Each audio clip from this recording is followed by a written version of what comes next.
As we have seen in boundary layer theory, how about boundary layer is created? That is, it is the adjacent layer to the solid where the velocity of fluid is zero. As it gradually increases, what happens is the velocity gradient also increases.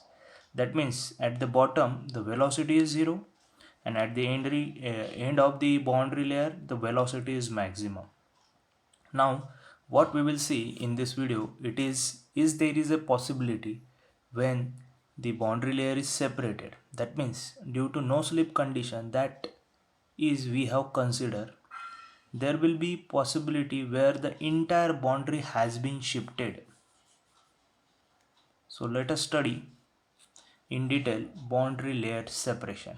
The problem of separation of boundary layer has been very important with high speed vehicles and especially in the field of aeronautical engineering.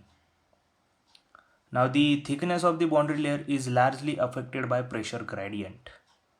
If the pressure gradient is zero, as in the case of this flat plate, the boundary layer goes on increasing continuously. With the negative pressure gradient, that means when delta P by delta X negative, that is when pressure goes on decreasing. What it indicate? So pressure goes on decreasing in the direction of flow.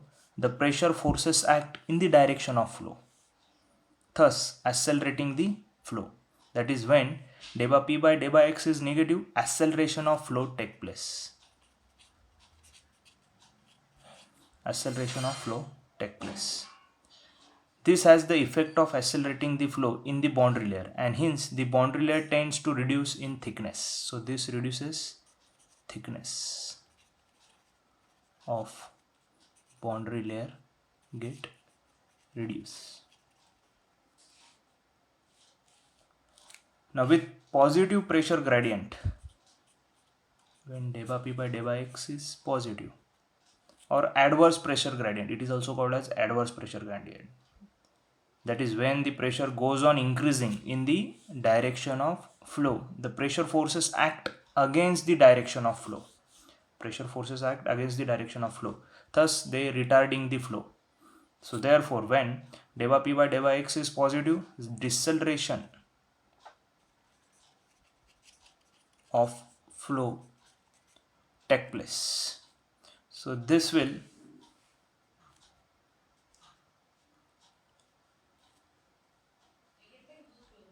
thickening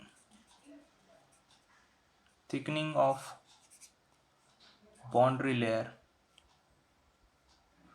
take place because of deceleration of flow. So remember that when for negative pressure gradient, boundary layer thickness is thin, and for positive pressure gradient, boundary layer is thickness is thicker. This effect, pressure gradient effect, and the boundary shear forces brings the fluid in the boundary layer to rest and causes backflow. Due to this, the boundary layer no more sticks to the boundary, but it is shifted away from the boundary. So this phenomena is called as boundary layer separation. Now in more detail, let us consider a curved surface.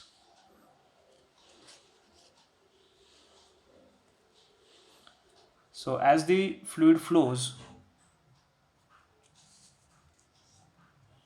around the surface, it is accelerated from point A to C. At C point, velocity just outside the boundary is maximum, and hence the pressure is minimum. Thus from point A to C, delta P by delta X is negative, and the pressure force act in the direction of flow of fluid. Beyond point C, pressure increases, and hence pressure gradient delta P by delta X is positive. The pressure force acts against the direction of flow and hence retards the flow in the boundary layer. So at a certain distance from point C, the fluid in the boundary layer is brought to stand still. So at the point C, day by U by day by Y is approximately 0. Boundary layer no more sticks to the boundary but start separating from it. So observe this point S. The point where day by U by day by Y is 0, that means when at point when velocity gradient is 0, so this point is S point, so it is called as separation point or point of separation. So on the downstream side of S, further retardation of fluid close to the boundary can give rise to a reverse flow as at point D. So if you observe this D point, so reverse flow of fluid will take place. If all the points with zero velocity are joined by a line,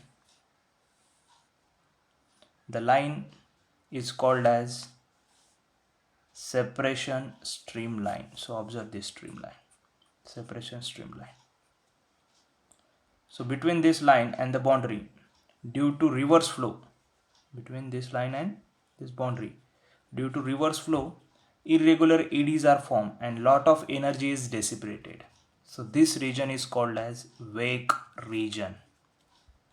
So the pressure distribution in the wake region is quite different from that on the remaining boundary, and this gives rise to an additional drag force on the body called pressure or foam drag. So it is called as pressure or foam drag. So laminar boundary layer are more prone to the separation than the turbulent boundary layer. So remember this one. So have we understood this separation of boundary layer? Now there are some methods for controlling the separation of boundary layer. So that methods we are going to discuss now. Now because of separation of boundary layer, a additional drag force is created on the body. The body may be a high-speed vehicle, it may be a cricket ball, it may be a golf ball. Now several methods which are used to control or to avoid separation that we are going to see. So first one is proper design of body, that means streamlining the body. Now designing the body shape which will move the point of separation as much downstream as possible. Due to this, the wake portion is reduced and hence the pressure drag also reduce. So this is known as streamlining the body. If you observe this figure, so if your body shape is rectangular one, so there is a possibility of formation of large wake at the downstream side. But same body, if I convert it into streamlining body, so small wake will be formed, right? Next one, second is delaying the separation of flow in the boundary layer artificially. Now this can be done by changing the laminar boundary layer into turbulent boundary layer by providing artificial roughness, for example gold ball. Next, accelerating the flow by providing slots. The retarded layer of fluid can be accelerated by providing slot in the wings. So this will accelerate the flow. Next one is by accelerating the fluid by giving motion to the body.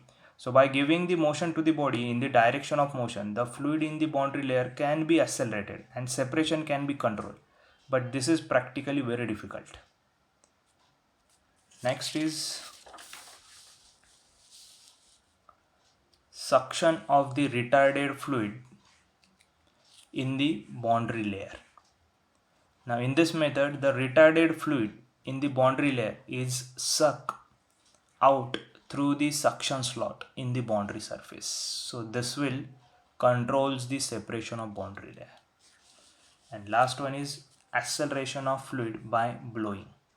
Now in this method, some extra energy is supplied to the retarded fluid in the boundary layer by injecting a high velocity fluid from a blower.